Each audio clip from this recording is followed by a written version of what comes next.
র্যাগিংয়ের শিকার হয়ে ব্যারাকপুর মিশন ছাড়ল অষ্টম শ্রেণীর পড়ুয়া।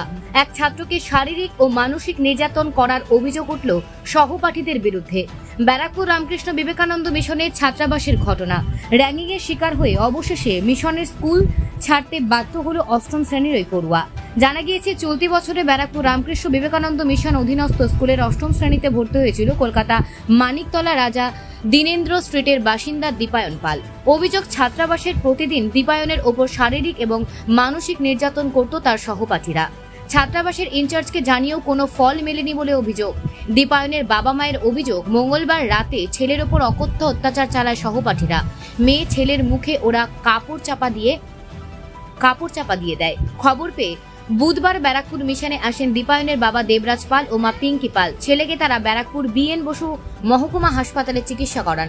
তারপর তারা ব্যারাকপুর থানায় অভিযোগ দায়ের করেন। পাল দম্পতি দাবি করেন, সহপাঠীদের অত্যাচারের কারণে ছেলেকে মিশন স্কুল ছাড়তে বাধ্য হলেন। যদিও ছাত্রাবাসের ইনচার্জ নীলকণ্ঠ মহারাজ বলেন, মারধরের অভিযোগ ঠিক নয়। বাচ্চাদের মধ্যে ছোটখাটো মারপিট হয়েছিল ঠিকই, কিন্তু সেটা স্কুল ছেড়ে দেওয়ার মতন ঘটনা নয়। ব্যুরো রিপোর্ট, IHRO বার্তা। ছেলেকে ভর্তি করে আজ আপনি ছেলেকে নিয়ে চলে যাচ্ছেন কেন? খুব আশা নিয়ে ছেলেকে ভর্তি করেছিলাম যে রামকৃষ্ণ মিশনে পড়াবো, ভালো জায়গা, ভালো মানে কি বলবো, সব কিছু নিয়ম শৃঙ্খলা বজায় থেকে আমার ছেলে মানুষ হবে, পড়াশুনো করতে পারবে। কিন্তু দেওয়ার পরে দেখলাম ওখানে আমার ছেলে সেফ নয়। দীর্ঘদিন জানুয়ারি মাস থেকে শুরু হয়েছে র্যাগিং করা। আজ মারছে, কাল ওর সব জিনিসপত্র চুরি করে নিচ্ছে, প্রায় দিনই মারতে থাকে।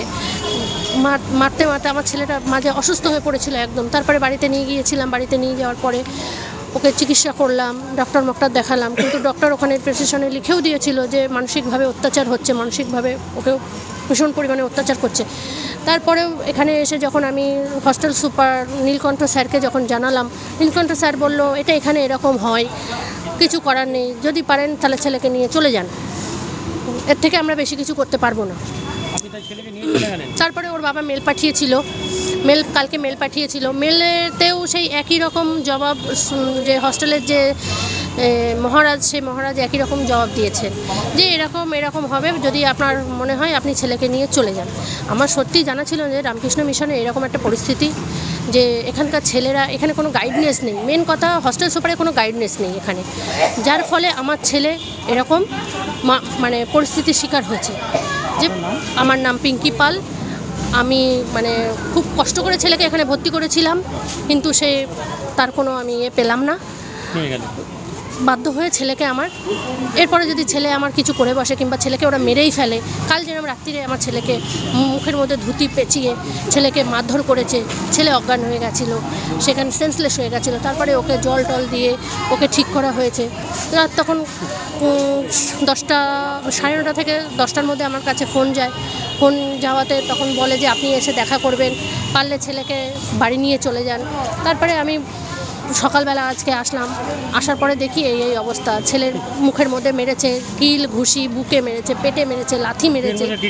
হ্যাঁ, এখন বিএম বসে আমি ট্রিটমেন্টটা করালাম, এই করে নিয়ে চলে যাচ্ছি। এই স্কুলের ছাত্রাবাসের বিরুদ্ধে একটা অভিযোগ উঠেছে, এক ছাত্রকে জানুয়ারি মাস থেকে তাকে টর্চার করা হচ্ছে ফিজিক্যালি, মেন্টালি, এবং অভিযোগের ভিত্তিতে তার বাচ্চাকে তারা এখান থেকে নিয়ে গেল।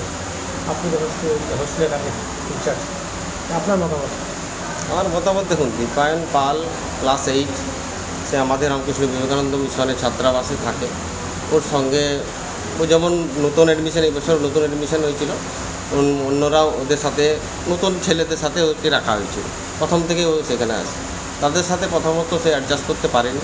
ওর মা এসেছিলো গার্জেন হিসাবে, স্যার আমার ওখান থেকে যদি ধামটা, ছোটো ছোটো রুম আছে ওদের ক্ষেত্রে, তো স্যার আমার ধামটা যদি পরিবর্তন করতে দেওয়া হয় তাহলে খুব ভালো হয়। তো সেই মোতাবেক আমি ধামটা চেঞ্জ করে দিয়েছিলাম। তার সামনে একটা বিবেকানন্দ ধাম আছে, ওখানে রেখেছিলাম। কিছুদিন পর সেখানেও তার অ্যাডজাস্টমেন্টটা হয় না। অ্যাডজাস্টমেন্ট বলতে ও তাদের সাথে মানিয়ে নিতে পারছে না। তো যে ধরুন 2023-এ যারা নতুন মানে ভর্তি হয়েছিল, আর 2000 ওরা ক্লাস 7 থেকে 8-এ উঠেছে, আর 2024-এ যারা অ্যাডমিশন নিয়েছে তাদের একসাথে একইভাবে রাখা হয়েছিল, একই রুমে, যাতে নতুনদের সাথে পুরোদের জন্য একটা ডিফারেন্স থাকে। তো এই সে ওর অভিযোগ হচ্ছে যে ওকে ফিজিক্যালি টর্চার করা হয়েছে। না ফিজিক্যালি টর্চারই বললে কোনো কিছু হয়নি। আর ব্যাপারটা হচ্ছে যে মানসিকতায় অবশ্য কিছু না। হ্যাঁ, এটা জিনিস যে বাচ্চাদের মধ্যে কিছুটা অ্যাডজাস্টমেন্টে যেহেতু হচ্ছিল না, তার জন্য ওদের ক্ষেত্রে ছোটোখাটো যেগুলো মারপিট হয়েছে এবং তাদের গার্জেনদেরকেও আমরা জানিয়েছি। আপনার দীপায়নের গার্জেনকেও জানানো হচ্ছে, প্রতিনিয়ত যখনই যেটা হয়েছে ওর গার্জেনকে আমরা বলেছি এসে দেখা। গতকালও মুখে কাপড় চাপা দিয়ে ওকে মারধর করা হয়েছে। না, আমি ওই সেই সময় ছিলাম না, ওই জাস্ট খাওয়ার পরে ওরা একসাথে ভিতরে গিয়েছিল একই ধামে। পুরনো নতুনদের সাথে আবার সে এসেছিলো। গার্জেন আমাদের লিখিতও দিয়েছেন যে স্যার আমাদের ওনার আগ্রহে ওই রুমে ওই বাচ্চাকে শিফট করা হয়েছিল এই রবিবার। তো সেখানে আপনার বাচ্চাটা মানে খাবার পরে জাস্ট সেকেন্ড ব্যাচ খাবার পরে ওরা একসাথে ভিতরে যায়। তারপরে বাচ্চারা এসে বলছে স্যার ওদের সাথে মধ্যে একটা মারপিট হচ্ছে।